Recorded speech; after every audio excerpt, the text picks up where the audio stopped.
All right, kids, assalamu alaikum. Welcome back to the online class. So, in our previous class, we continued motivational theories. हमने सबसे पहले F.W. Taylor और Abraham Maslow की hierarchy of human needs को understand किया 2 classes back. Last class में हमने Elton Mayo की human relation theories, Hawthorne effect जो कि हॉथॉर्न वर्क्स पे कंडक्ट की गई थी, और फिर हर्जबर्ग्स की टू फैक्टर्स थ्योरी को स्टार्ट किया था। ये थ्योरी तकरीबन आधी हो चुकी है हमारी, हमें इसका सेकंड हाफ डिस्कस करना है। रीकैप कर लेते हैं कि हर्जबर्ग की टू फैक्टर्स थ्योरी में सो फार हमने क्या पढ़ा है। सर, हमने हर्जबर्ग की थ्योरी से रिगार्डिंग ये पढ़ा कि हर्जबर्ग ने ये रिसर्च कंडक्ट की तकरीबन 200 इंजीनियर्स और अकाउंटेंट्स के ऊपर, वाइट कॉलर पीपल के ऊपर। 200 इंजीनियर्स और अकाउंटेंट्स, तकरीबन 200 इंजीनियर्स और अकाउंटेंट्स, उनके ऊपर ये रिसर्च कंडक्ट की गई।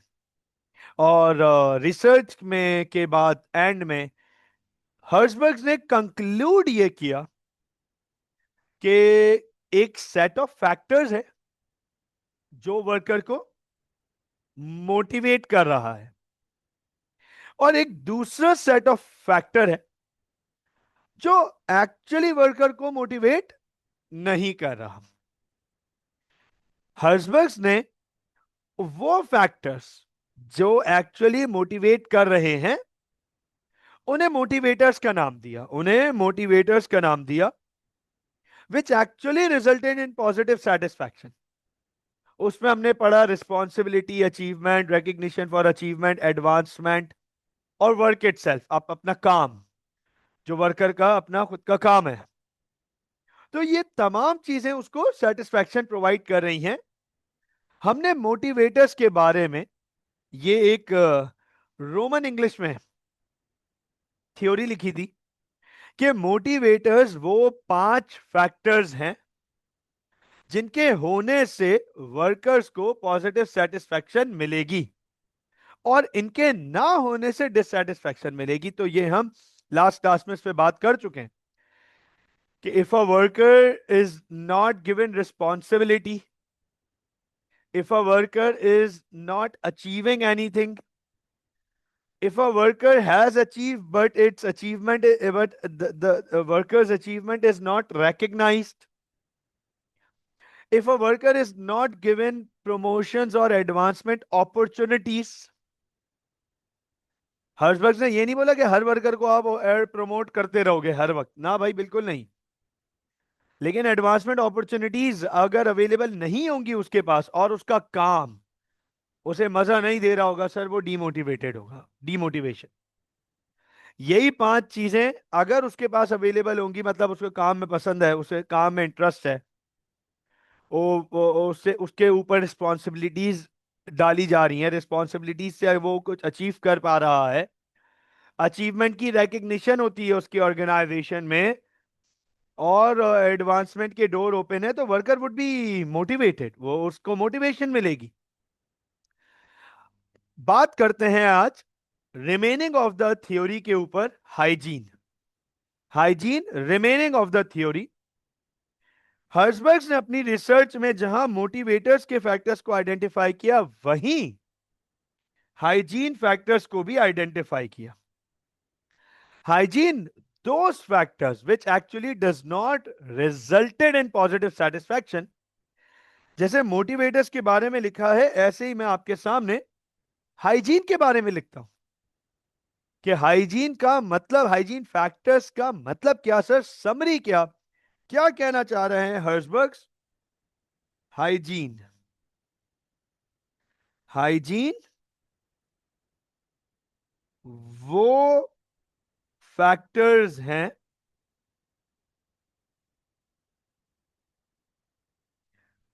जिनके होने से वर्कर्स को कोई पॉजिटिव सेटिस्फैक्शन, मतलब मोटिवेशन, पॉजिटिव सेटिस्फैक्शन मतलब मोटिवेशन नहीं मिलेगी, लेकिन इनके ना होने से डिससेटिस्फैक्शन, डीमोटिवेशन जरूर मिलेगी।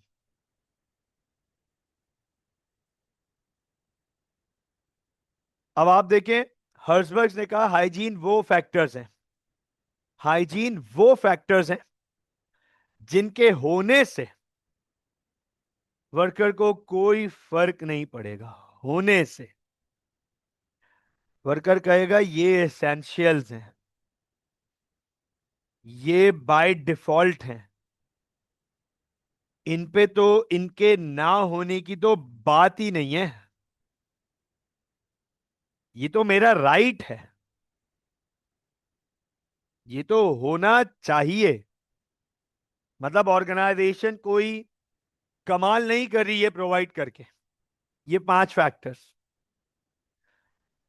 इनके होने से कोई फर्क नहीं पड़ेगा, उसे कोई फर्क है। Hygiene, worker thinks this is his basic right. और ये बात 200 अकाउंटेंट्स और इंजीनियर्स की रिसर्च के बाद आई है। 200 अकाउंटेंट्स और इंजीनियर की रिसर्च के ऊपर रिसर्च करने के बाद ये बात सामने आई है कि वो ये समझते हैं कि भाई ये तो बेसिक है, ये तो बेसिक एसेंशियल है, इसकी रिक्वायरमेंट, इसकी अवेलेबिलिटी पे ऑर्गेनाइजेशन को कोई खुश होने की जरूरत नहीं है, ये तो बेसिक्स हैं, एब्सोल्यूट बेसिक। लेकिन अगर ये ना होंगे तो डिससेटिस्फैक्शन जरूर होगी, जस्ट लाइक मोटिवेटर्स। तो मोटिवेटर और हाइजीन में सिर्फ एक चीज का फर्क है, motivator actually resulted in positive satisfaction, hygiene does not. Hygiene के होने से कोई पॉजिटिव सेटिस्फैक्शन नहीं है, मोटिवेटर्स के होने से पॉजिटिव सेटिस्फैक्शन है। दोनों के ना होने से डिससेटिस्फैक्शन है, दोनों के ना होने से डिससेटिस्फैक्शन है। मोटिवेटर्स नहीं है तब भी डिससेटिस्फैक्शन होगी, हाइजीन नहीं है तब भी डिससेटिस्फैक्शन होगी। तो अंडरस्टैंड कीजिएगा, सवाल ये आ जाता है, सवाल ये आ जाता है कि सर वो कौन से फैक्टर्स हैं, वो कौन से फैक्टर्स हैं जो हर्सबर्ग ने कहा हाइजीन है। अंडरस्टैंड कीजिएगा, number A supervision, supervision, B company policies, salary, working conditions, relation with fellow members. अब अंडरस्टैंड कीजिएगा, जब हर्सबर्ग ने अपनी रिसर्च कंक्लूड की, रिसर्च फाइनलाइज की, तो 200 अकाउंटेंट्स और इंजीनियर्स ने ये बात बताई रिसर्च के दौरान कि भाई सुपरविजन होने से कोई सेटिस्फैक्शन नहीं है, सुपरविजन होना मैंडेटरी है, ना होने से डिससेटिस्फैक्शन है, ना होने से डिससेटिस्फैक्शन है। लेकिन अकाउंटेंट्स और इंजीनियर्स ने यह बताया कि भाई हमें इस बात से खुशी नहीं होती, या ये बात हमें पुश नहीं करती कि हमारी सुपरविजन हो रही है, someone is there supervising us, that is not a kick to us, that is not a kick to us, ये तो बाय डिफॉल्ट है। सुपरविजन नहीं होगी तो पता कैसे चलेगा परफॉर्मेंस के बारे में, परफॉर्मेंस इवैल्यूएशन कैसे होगी? तो सुपरविजन तो बाय डिफॉल्ट है। ऐसा नहीं है कि एक वर्कर बहुत खुश है, बहुत खुश है, भाई पूछा क्यों खुश हो, कह रहा यार तुम्हें पता है मेरे सुपरवाइजर हैं। हाँ, अब सुपरवाइजर अगर एक opposite, attractive, opposite, beautiful, good looking gender हुआ तो वो एक अलग केस है, लेकिन वो एक्सटर्नल फैक्टर है। उस सुपरविजन की उसको खुशी नहीं है, सुपरवाइजर की खुशी है एक्चुअली। सुपरविजन, सुपरविजन, उससे पूछा भाई तुम क्यों खुश हो, कह रहे मेरी सुपरविजन होती है। ये कहीं नहीं मिलेगा आपको, ऐसा केस कहीं नहीं मिलेगा आपको कि भाई कोई खुश हो रहा है मेरी सुपरविजन। हर्सबर्ग ने कहा ये तो हाइजीन है, बेसिक रिक्वायरमेंट है। सुपरविजन होने से वर्कर की परफॉर्मेंस को इवैल्यूएट करना है तो organisation must provide supervision to the employees. इससे सुपरविजन के होने से एम्प्लॉयज को कोई पॉजिटिव सेटिस्फेक्शन नहीं हो रही। लेकिन अगर ऑर्गेनाइजेशन में से आप सुपरविजन हटा दो, वर्कर्स कह रहे हैं अब हम डीमोटिवेटेड हैं, अब हम डीमोटिवेटेड हैं। और ये डीमोटिवेटेड अच्छे वर्कर्स की तरफ से आ रही है। अच्छे वर्कर्स डीमोटिवेट हो जाएंगे क्योंकि उनके अच्छे काम की कोई सुपरविजन नहीं हो रही, कोई रिपोर्ट ही नहीं करेगा उनके अच्छे काम को। तो जाहिर सी बात है, जब रिपोर्ट ही नहीं होगी तो उनके एडवांसमेंट की चांसेस, रिस्पॉन्सिबिलिटी और रिकग्निशन फॉर अचीवमेंट के चांसेस ही खत्म हो गए। और इंजीनियर्स और अकाउंटेंट्स, जाहिर सी बात है वो हाईली क्वालिफाइड जॉब्स हैं, हाईली क्वालिफाइड प्रोफेशंस। तो वहां बुरे काम के, बुरे वर्कर्स की तो गुंजाइश ही नहीं है, अच्छे वर्कर्स ही होंगे वो।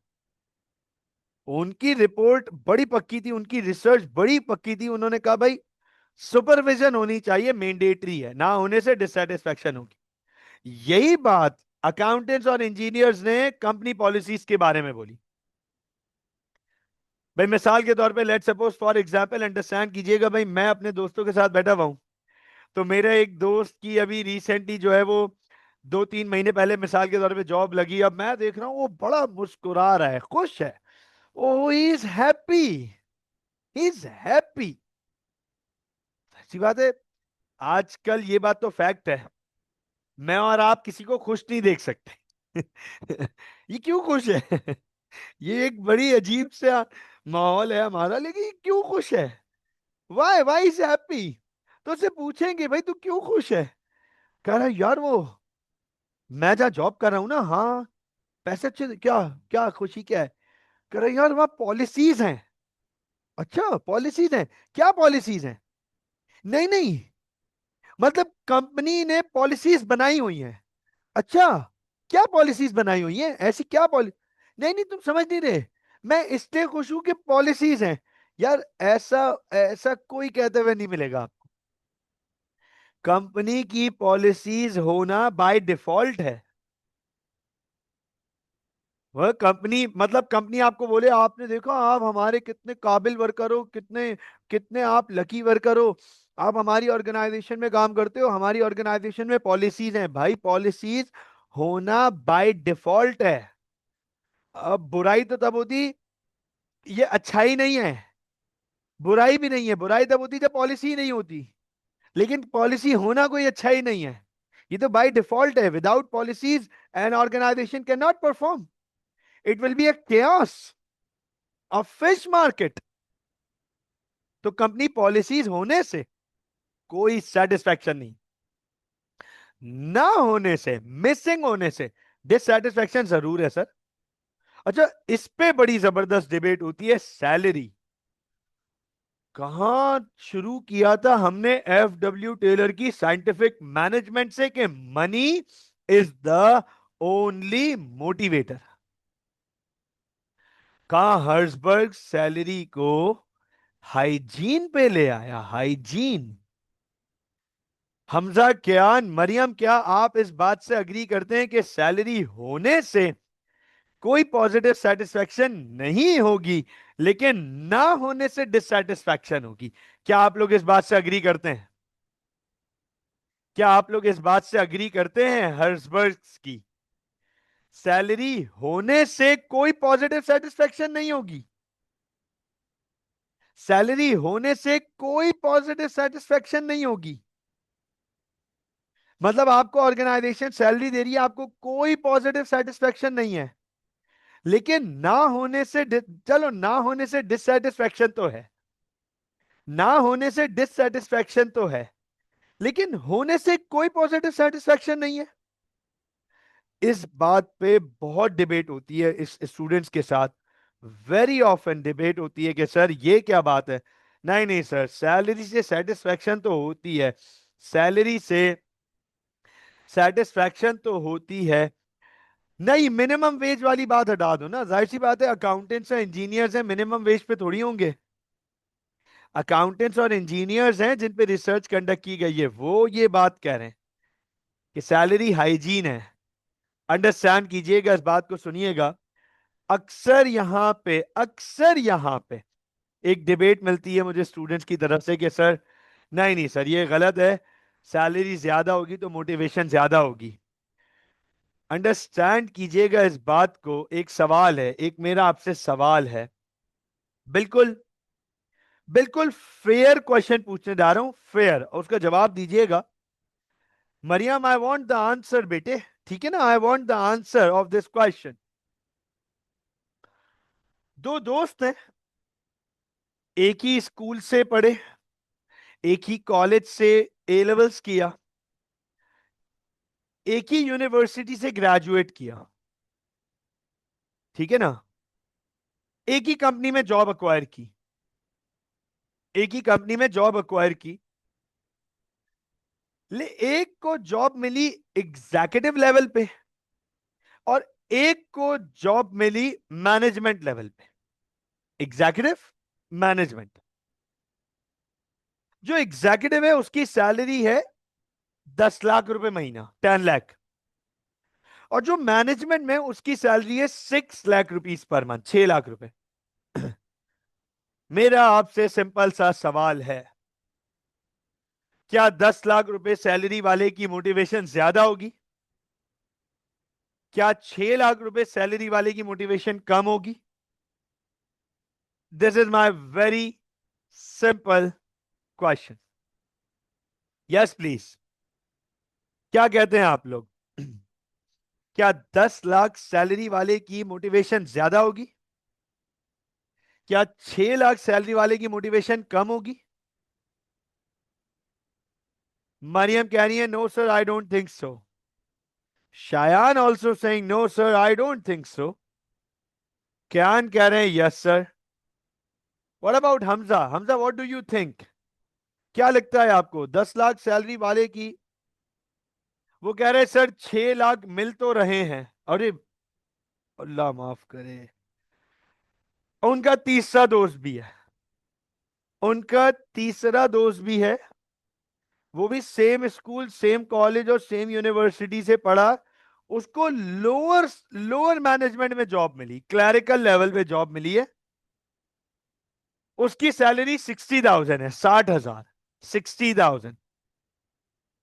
अब बताओ, हमजा आपसे सवाल है, अब बताओ, उसकी सैलरी है 60,000, तो क्या उसकी मोटिवेशन कम होगी?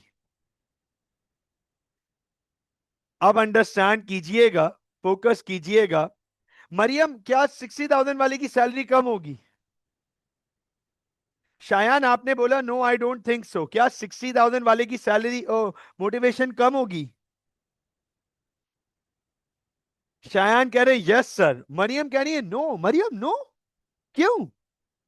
60,000 वाले की मोटिवेशन क्यों कम नहीं होगी? Why is that so? Actually yes है, नो, एक्चुअली यस, यस या नो? मोटिवेशन कम होगी 60,000 वाले की? 60,000 वाले की मोटिवेशन कम होगी? अब एक सवाल है आप लोगों से, एक सवाल है आप लोगों से, सुनिएगा इस बात को, अंडरस्टैंड कीजिएगा। यहां पर एक गलत फहमी दूर कर दूं आप लोगों की, एक गलत फहमी। और ये आप लोगों की नहीं, ये तमाम स्टूडेंट्स की होती है। इस थ्योरी पर आके करेक्शन हो जाती है उनकी, ये करेक्शन है आप लोगों की भी, सुन लीजिएगा। Three friends 3 same schools, 3 same colleges, 3 same universities, 3 same qualifications, लेकिन obviously their level would be different. दोस्त हैं, सेम जगह से पढ़ा है, लेकिन सेम नहीं है, वो डिफरेंट है।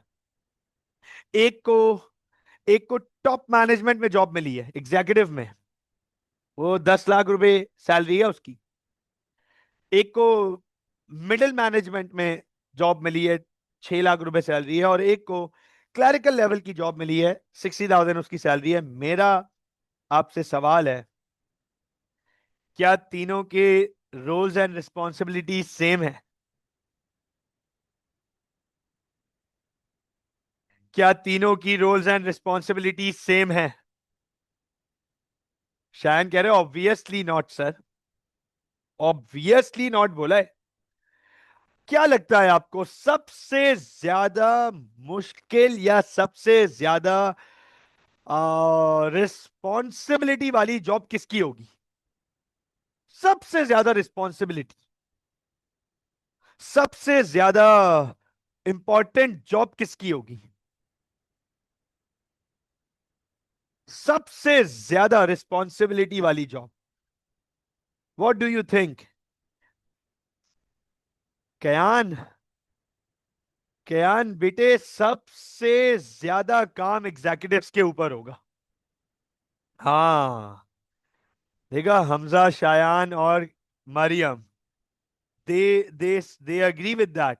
सबसे ज्यादा काम, सबसे ज्यादा इंपॉर्टेंट, सबसे ज्यादा मुश्किल, सबसे ज्यादा क्रिटिकल काम एग्जीक्यूटिव्स का होगा, क्योंकि वो पूरी ऑर्गेनाइजेशन के सबसे कोर डिसीशंस ले रहे हैं। उनके लिए फेलियर के चांसेस नहीं है। जबकि जो क्लरिकल स्टाफ है ना, उसके रोज के छोटे मोटे एरर्स बर्दाश्त हो जाएंगे। Am I right with that? Am I right with that? Clerical staff के छोटे मोटे एरर्स बर्दाश्त हो जाएंगे। उसने ईमेल में डेट बाद में लिख दी, टू द पहले लिख दिया, ग्रामेटिकल एरर कर दिया, ये एरर एग्जीक्यूटिव नहीं कर सकता, फायर कर दिया जाएगा, बाहर निकाल दिया जाएगा। क्लरिकल स्टाफ को आपको ओवर टाइम करवाने की जरूरत नहीं पड़ती है आमतौर पे, या पड़ेगी भी तो उसकी पे होगी। एग्जीक्यूटिव अगर किसी डिसीजन पे फंस गया है, तो वो अपने घर पे बैठ के भी कॉरपोरेट के बारे में सोच रहा होगा। उसको पता है कि जहां मैं, ऑर्गेनाइजेशन मुझे 10 लाख रुपए दे रही है ना, वहां उससे 10 करोड़ रुपए के डिसीजंस लिए जा रहे हैं। ये बोझ, ये जिम्मेदारी क्लरिकल स्टाफ के ऊपर नहीं है।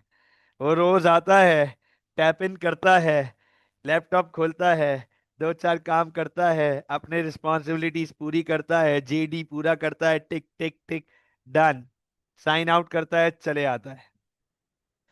उसको कंपनी के विजन, कंपनी के फ्यूचर, कंपनी के ऑब्जेक्टिव से कोई लेना देना नहीं है। एग्जीक्यूटिव जब आके बैठता है, तो उसका दिमाग ऑलरेडी कंपनी के 50,000 मसलों में चल रहा होता है। तो मेंटल हेल्थ का टेक्निकल सेक्रीफाइस तो एग्जीक्यूटिव के ऊपर ज्यादा है, बर्डन ज्यादा है, तभी तो उसके पैसे ज्यादा है सर। हर्सबर्ग्स की मैं इस बात से 100% इत्तेफाक करता हूं, 100% एक्सेप्टेड, कि the higher the responsibility, the greater the responsibility, the higher the status, the higher will be the salary। तो बाय डिफॉल्ट हो जाएगी। अब आप मुझे एक बात बताओ, अगर मिसाल के तौर पे एक XYZ बैंक है, पाकिस्तान नेशनल लेवल का बैंक है, नेशनल, इंटरनेशनल नहीं, नेशनल लेवल का बैंक है, पूरे पाकिस्तान में उसकी ब्रांचेस मौजूद हैं, उसके फाइनेंस डायरेक्टर की सैलरी अगर मिसाल के तौर पे 60-65 लाख रुपए है, तो बच्चों वो 60-65 हजार करोड़ रुपए के कारोबार को भी तो मैनेज कर रहा है। उसका एक गलत डिसीजन ऑर्गेनाइजेशन का फ्यूचर और उसकी पूरी इमेज और उसका करियर तबाह कर देगा। ये रिस्क क्लरिकल स्टाफ के पास नहीं है, इसलिए उसकी सैलरी कम है। मुझे आज भी बहुत अच्छे से याद है 2017, 2017। अंडरस्टैंड करना इस बात को, बहुत गौर से सुनिएगा, बहुत जबरदस्त एग्जाम्पल है 2017 की। मैंने इससे पहले भी आपको ये एग्जाम्पल दी थी रिकग्निशन फॉर अचीवमेंट में कि 2015, the batch of 2015, they actually turned my fate. They actually reinvented, help me reinvent myself. ऐसा नहीं है कि मैं इससे पहले आलसी सा था, लेजी था, नहीं, लेजी कभी भी नहीं रहा। लेकिन वो जो breaking the shatters and shackles, breaking the barriers वाला अमार समाना, ये 2015 के बाद सामने आया। 2015 का बैच, ओहो वो दिन, उस एक दिन ने मेरे अंदर इतनी पॉजिटिविटी भर दी कि नेक्स्ट डे, अगले दिन से, I was on a mission to improve myself daily. और मैंने इतना एक्स्ट्राऑर्डिनरी काम करना शुरू कर दिया, बहुत काम करना शुरू कर दिया। 2015 से मेरी स्लीप साइकिल में एक बहुत बड़ा चेंज आया था। और उसके बाद से आज तक, टिल नाउ, टिल डेट, मेरी आदत है मैं 4, 4.5, 5 घंटे से ज्यादा नहीं सोता। सो ही नहीं सकता, मेरा दिमाग नहीं सोने देता मुझे। और 5 घंटे बहुत होते हैं, मतलब बहुत बहुत। और मैं बहुत फ्रेश उठता हूँ 5 घंटे, 4.5-5 घंटे की नींद करने के बाद जब मैं उठता हूँ, तो ये अल्लाह का शुक्र है, अल्लाह रब्बुल इज़्ज़त का मेरे ऊपर एक बहुत बड़ा एहसान है, करम है, कि when I wake up after this short short nap, दुनिया बोलती है सर क्या हो गया। दुनिया, बहुत सारे लोग मेरे मेरे आसपास में कहते हैं भाई, 6-8 घंटे की नींद से पहले तो हमारा दिमाग ही नहीं एक्टिव होता। 9 घंटे की नींद से पहले तो मुझे कुछ समझ नहीं आता सर।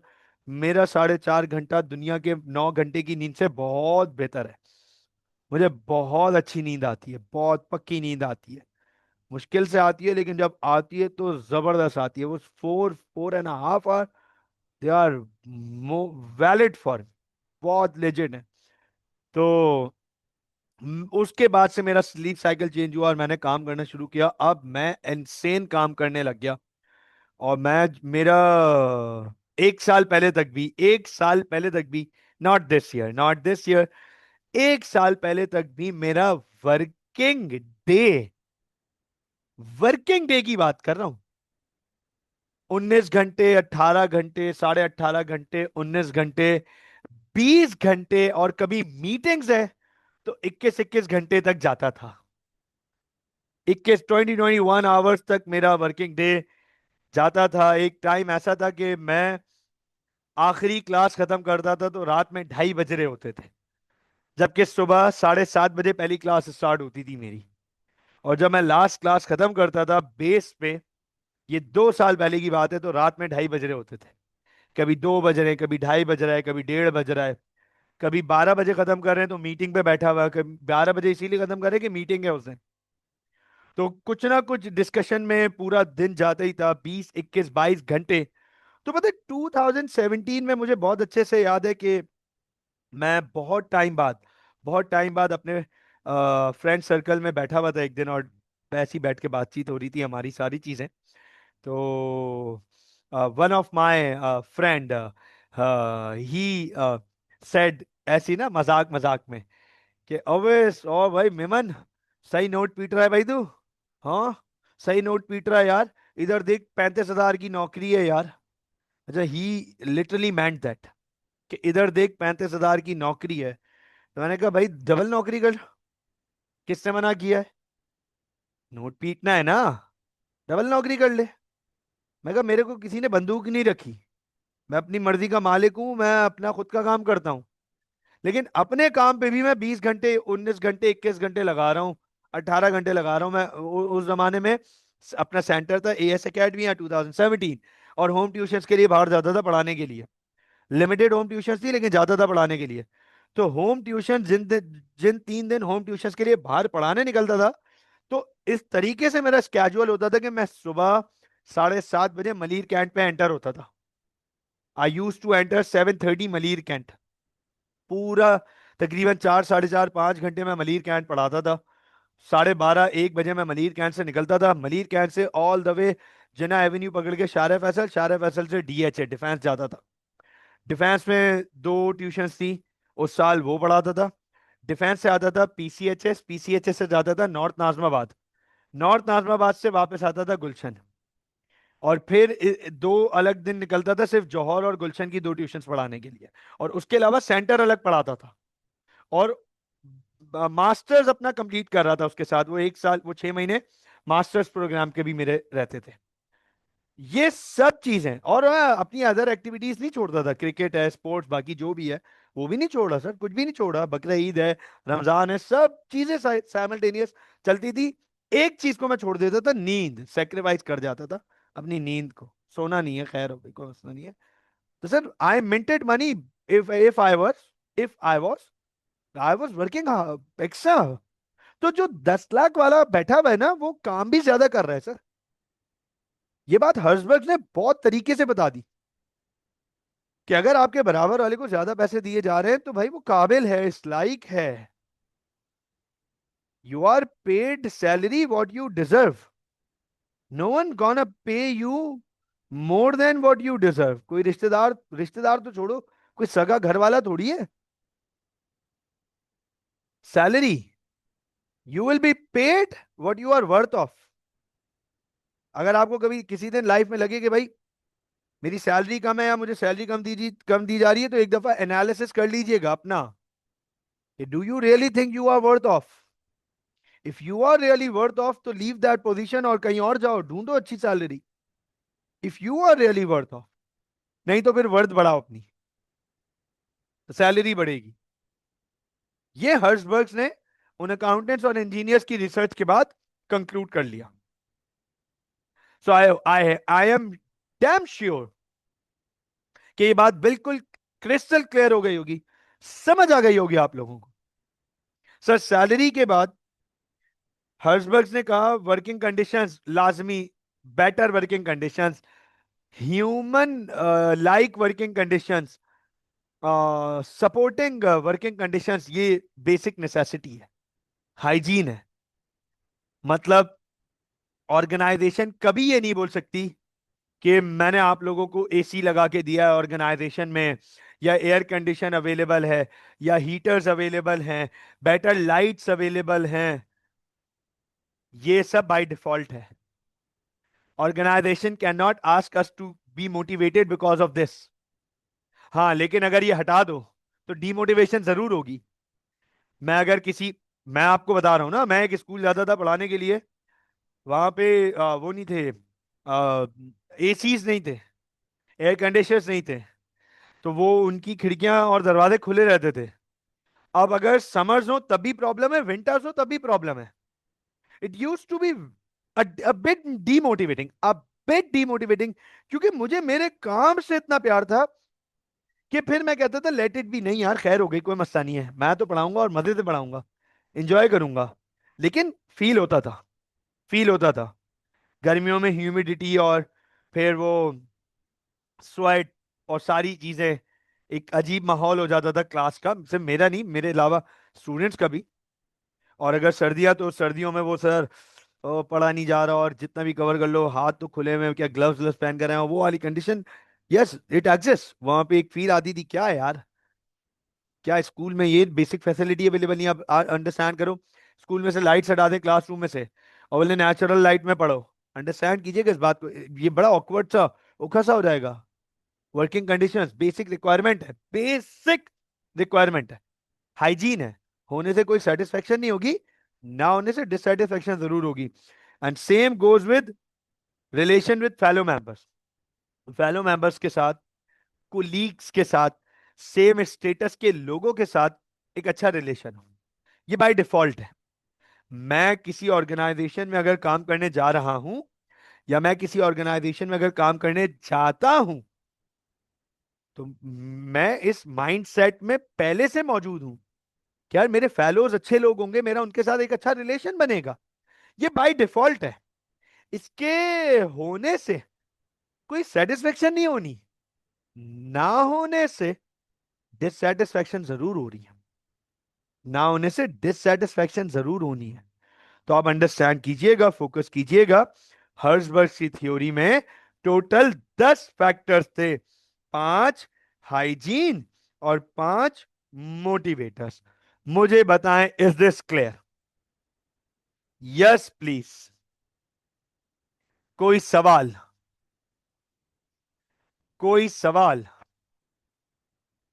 कोई क्वेश्चन नहीं? All right, perfect. आगे चलते हैं, हम अपनी पांचवी थ्योरी को स्टार्ट करते हैं। Sir, McClelland and motivational needs. McClelland and motivational needs. Sir, ये theory basically David McClelland, David McClelland ने ये थ्योरी ड्राइव की मोटिवेशनल नीड्स की। इन्होंने अपनी थ्योरी में कहा कि हर वर्कर, हर इंसान में ये 3 नीड्स मौजूद है। मैक्लेलैंड ने मोटिवेशनल नीड्स में अपनी रिसर्च में कंक्लूड किया कि हर इंसान में ये 3 नीड्स मौजूद हैं। मुझ में भी है, हमजा में भी है, कियान में भी है, मरियम में भी है, और शायान में भी है। और ये बात बिल्कुल एक्यूरेट है डेविड मैक्लेलैंड की। डेविड मैक्लेलैंड ने कहा कोई भी वर्कर हो, कोई भी इंसान है ना, 3 नीड्स बेसिक उसकी एग्जिस्ट करती हैं। नीड फॉर अचीवमेंट,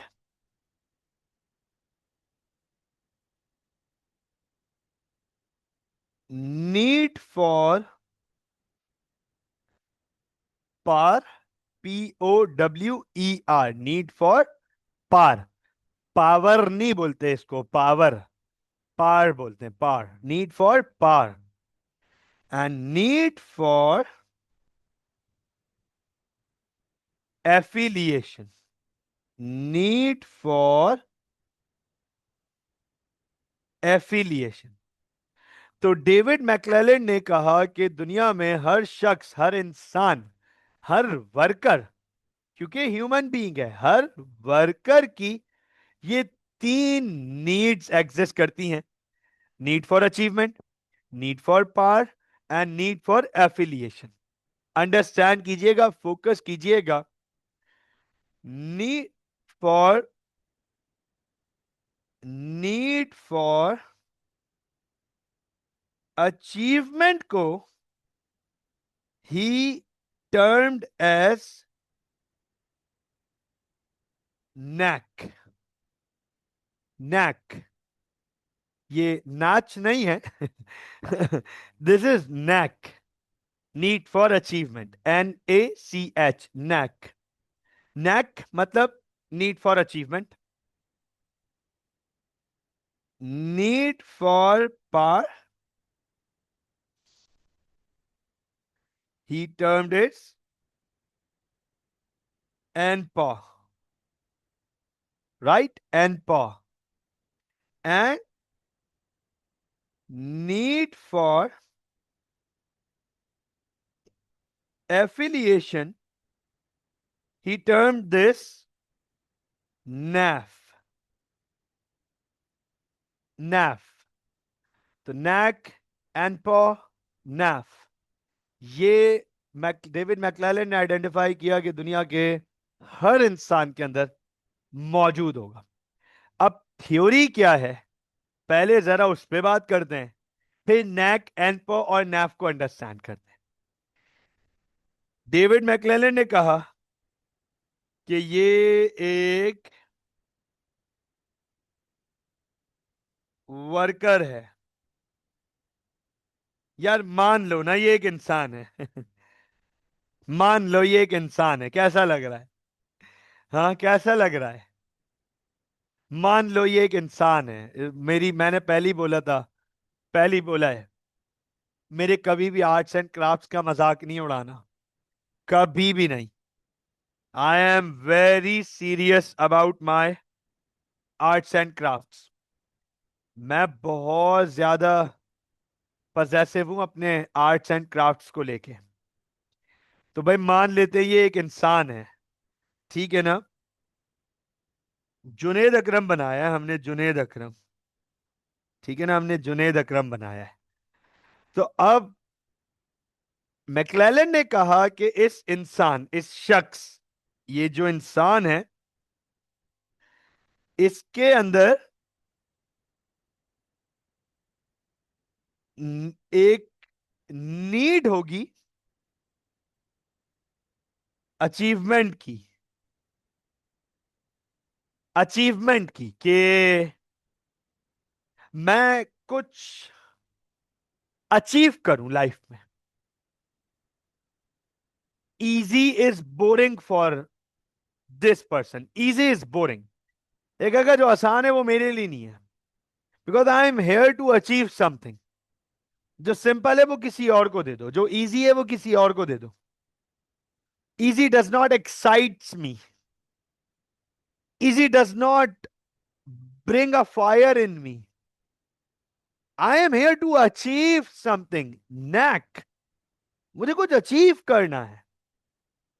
तो इसकी अचीवमेंट की नीड बहुत बड़ी है, huge, it's huge need for achievement. तो हर इंसान के अंदर, मेरे और आपके अंदर एक एलिमेंट है। हमजा, कियान, मरियम, क्या आप भी लाइफ में कुछ अचीव करना चाहते हैं? क्या आप लोग लाइफ में कुछ अचीव करना चाहते हैं? Do you want to achieve something in life? इसका मतलब ये कि सर, हमारे अंदर नैक के एलिमेंट्स मौजूद हैं। अच्छा, मजे की बात, एक तो होता है लॉन्ग टर्म अचीवमेंट। भाई मैं डेली बेसिस पे कुछ ना कुछ अचीव करना चाहता हूं, डेली बेसिस पे। I want to achieve something on daily basis. ये मेरे को आसान टास्क नहीं दिया करो यार, ऐसा बोलो जिसको दुनिया बोले इम्पॉसिबल, मैं वो करने जाऊंगा भाई। ताकि जब ताली बजे तो मजा तो आए कि यार दुनिया ने ताली बजाई है। नेक, डेविड मैक्लेलन ने कहा, जब इंसान के अंदर जहां नेक मौजूद है, वहीं दुनिया के हर इंसान में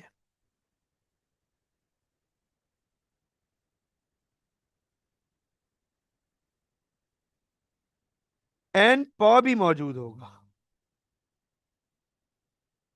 need for power.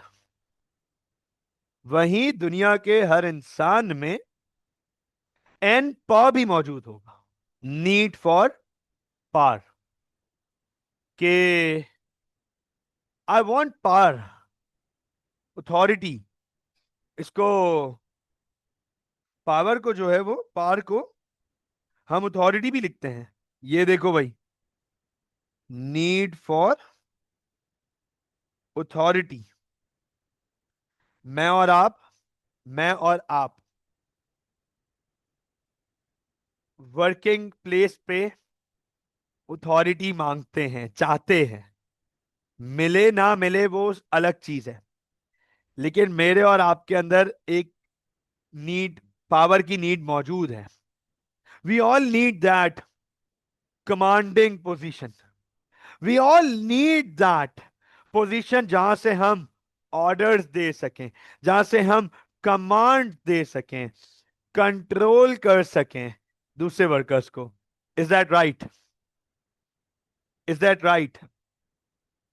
Kiyan, Hamza, Mariam, is this right? We all need that position. मैं अगर कहीं ऑर्गेनाइजेशन में जॉब करने जाऊंगा या जॉब करना चाहता हूं, तो 100% मेरे अंदर ये एक एलिमेंट मौजूद है कि यार मेरे पास वो पोजीशन हो कि जिससे मैं कमांड्स दे सकूं, ऑर्डर्स दे सकूं, कमांड्स पास कर सकूं। पार हो मेरे पास, power. I need the power, I need commanding position, I need authority. David McClelland ने कहा यह दुनिया के हर शख्स में मौजूद है। एवरी पर्सन, हर शख्स। और कहा जहां ये दोनों मौजूद हैं ना, वहां पर ये भी आएगी।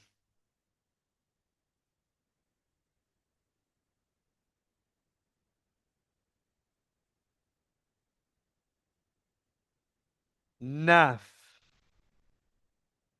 Enough, need for affiliation, need for affiliation. कि सर, एफिलिएशन का मतलब है to belong to a place. It can be a group, a social group. It can be a team within an organization.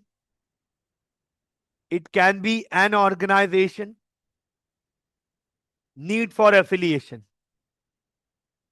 एक एग्जाम्पल है ना, एक सवाल है, एक सवाल है।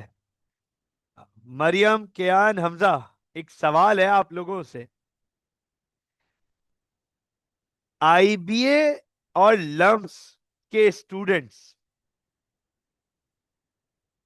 खुद बता देते कि वो आईबीए और लम्स के, हमें उनसे पूछना नहीं पड़ता। Is this right? Is this right? खुद बता देते हैं वो।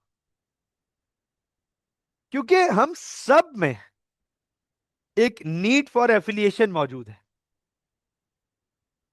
कुछ भी बोलो, पाकिस्तान के टॉप लेवल के इंस्टीट्यूट्स हैं। फिलहाल मैं अभी कमेंट्स नहीं करूंगा बहुत सारी चीजों पे, लेकिन hands down, no doubt about that, IBM loves still Pakistan top not business institutes. तो sir, need for affiliation, students IBA से एफिलिएट होना चाहते हैं, एसोसिएट। इसी तरीके से जो वर्कर्स हैं, वर्कर्स, वो पाकिस्तान में अगर कोई जॉब कर रहा है, पाकिस्तान की मार्केट में, कोई लोकल मार्केट में जॉब कर रहा है, तो वो चाहेगा कि उसकी सीवी पे एंग्रो का नाम हो। वो चाहेगा उसकी सीवी पे मीजान बैंक का नाम हो। वो चाहेगा उसकी सीवी पे डीएचएल का नाम हो। एफिलिएशन। अगर अकाउंटेंट है, ऑडिटर है, टैक्सेशन का बंदा है, चाहेगा कि फर्ग्यूसन का नाम हो, केपीएमजी का नाम हो, डिलॉइट का नाम हो। एफिलिएशन। कोई इंटरनेशनल वर्कर है, इंटरनेशनल, तो वो चाहेगा उसकी सीवी पे फेसबुक का नाम हो, गूगल का नाम हो, टेस्ला का नाम हो। हाँ भाई, need for affiliation, belonging to a group. David McClelland ने कहा हर शख्स में ये तीनों नीड्स हैं, लेकिन डिफरेंट प्रोपोर्शंस में, डिफरेंट प्रोपोर्शंस में। कोई भी बिल्कुल डॉट इनके सेंटर में मौजूद नहीं है।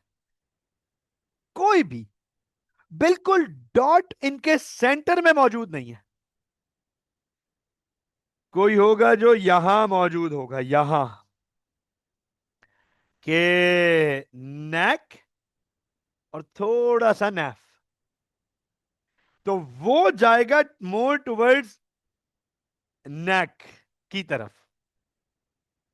बोला कोई होगा जो यहां पर होगा, यहां कि थोड़ा सा नेक होगा, उससे ज्यादा नैफ होगा, और सबसे ज्यादा उसमें एनपा होगा। और बोला कोई होगा यहां, थोड़ा सा, थोड़ी सी एलिमेंट नैक के हैं, थोड़े से एलिमेंट एनपा के हैं, और ज्यादातर एलिमेंट नैफ के हैं। तो डेविड मैक्लेलन ने कहा जिसके जिस शख्स में नेक के एलिमेंट ज्यादा हैं, उसे आप पावर की पोजीशन दे दो, ज्यादा फर्क नहीं पड़ेगा। उसे आप एफिलिएशन दे दो, ज्यादा फर्क नहीं पड़ेगा। अगर आपने उसे खुश करना है, मोटिवेट करना है, उसे दुनिया के मुश्किल काम दो, क्योंकि उसके अंदर अचीवमेंट की नीड है, भूख है, डिजायर है। नेक एलिमेंट्स उसके ज्यादा हैं। डेविड मैक्लेलन ने कहा सब में होंगे तीनों एलिमेंट्स, प्रोपोर्शन डिफरेंट होगा। तो मैं और आप, हम तीनों में, हम दोनों में तीनों एलिमेंट्स मौजूद हैं, लेकिन मेरे अंदर किसी एलिमेंट की प्रोपोर्शन ज्यादा होगा, किसी दूसरे का कम होगा। आप में किसी और का एलिमेंट ज्यादा होगा, किसी दूसरे का प्रोपोर्शन कम होगा। तो जिसमें अचीवमेंट की डिजायरेबिलिटी है, डेविड मैक्लेलन ने कहा ऑर्गेनाइजेशन को चाहिए उसे मोटिवेट करे मुश्किल काम देके, बड़े काम देके, बड़ी रिस्पॉन्सिबिलिटीज डाल दी जाए उसके ऊपर। He that person will be motivated to pull those tasks. कहा जिसमें एन पॉ ज्यादा है, एन पॉ, जिसमें एन पॉ की नीड ज्यादा है, बोला उसे फिर डेजिग्नेशन दो, पावर दो, अथॉरिटी दो, कमांडिंग स्टेटस दो, उसे कमांडिंग पोजीशन दो। और जिसमें नैफ की रिक्वायरमेंट ज्यादा है, डेविड मैक्लेलन ने कहा आप उसे मोटिवेट कराओ, ग्रुप से, ग्रुप को बिलोंग करा के, डिफरेंट प्रोजेक्ट्स पे बिलोंग करा के उसे, you make part of different projects, different teams, different groups, ताकि उसकी बिलोंगिंग बढ़े, एफिलिएशन। तो इससे हमें, मैं आपके सामने एक इसकी समरी, एक एक एक एग्जाम्पल केस के थ्रू इसकी एक समरी प्रेजेंट कर रहा हूं। गौर से देखिएगा, गौर से देखिएगा मैक्लेलन एंड मोटिवेशनल नीड्स की। आपके सामने मैं इसकी एक समरी, क्या मैं आप लोगों से ही सवाल पूछूंगा बेसिकली, मैं इसके क्वेश्चन आप लोगों से ही पूछूंगा। चलो भाई अंडरस्टैंड कीजिएगा। For example let's suppose, focus कीजिएगा, एक ऑर्गेनाइजेशन है। Hamza, Kiyan, Maryam, are you there with me guys? Are you there with me guys? Are you there with me? Perfect, perfect. Focus कीजिएगा, बड़ी, और इसके जवाब आप लोग देंगे, इसके जवाब आप लोग देंगे। एक एक एक मेज बना रहा हूं, एक वो बच्चों की वो होती है ना रिडल वाली, रिडल वाला केस, वो बना रहा हूं। तीन लोग हैं, थ्री पीपल। हमारे पास तीन लोग हैं, थ्री पीपल। एक है ए, बी और सी। ए, ए में नैक की डिजायरेबिलिटी ज्यादा है, बी में एन पॉ की डिजायरेबिलिटी ज्यादा है, और सी में नैफ की डिजायरेबिलिटी ज्यादा है। अब लेट सपोज आप एक मैनेजर हो, आप एक मैनेजर हो, और आपके ये तीन सबऑर्डिनेट्स हैं, ए, बी और सी। और ये सबऑर्डिनेट्स आपके पास पिछले 10 साल से जॉब कर रहे हैं, काम कर रहे हैं। इसका मतलब ये कि आपको इनकी पर्सनालिटी के बारे में पूरा पता है। आपको पता है A is neck oriented, B is anpaw oriented, C is naf oriented। और आपके पास अब 3 वेकेंसीज आई हैं। आपके पास 3 वेकेंसीज आई हैं। 3 वेकेंसीज। सही है ना? गौर से देखिएगा, आपके पास अब 3 वेकेंसीज आई हैं।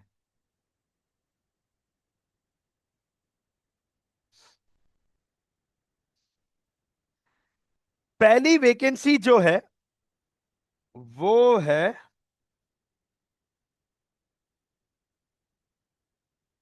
लेट सपोज, टीम लीड की, टीम लीडर या टीम सुपरवाइजर। दूसरी आई है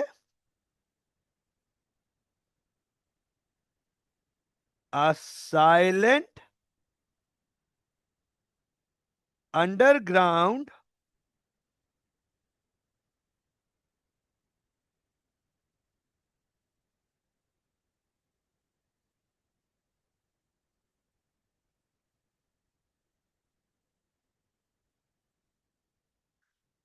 साइलेंट अंडरग्राउंड रिसर्च टास्क। ठीक है ना? और तीसरी आई है एन इंटरनेशनल जॉइंट वेंचर।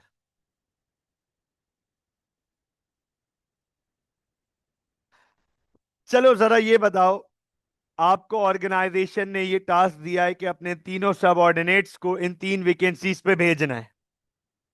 अपने सबऑर्डिनेट्स को इन तीनों वेकेंसीज पे अलाइन असाइन करना है।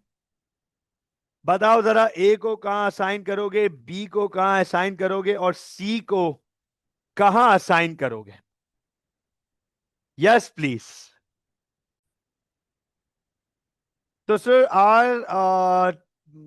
our heads have asked us to assign our 3 subordinates A, B, C, जो पिछले 10 साल से हमारे अंडर काम कर रहे हैं, to those 3 vacancies, and we have to assign them in such a way that eventually we make the best out of them।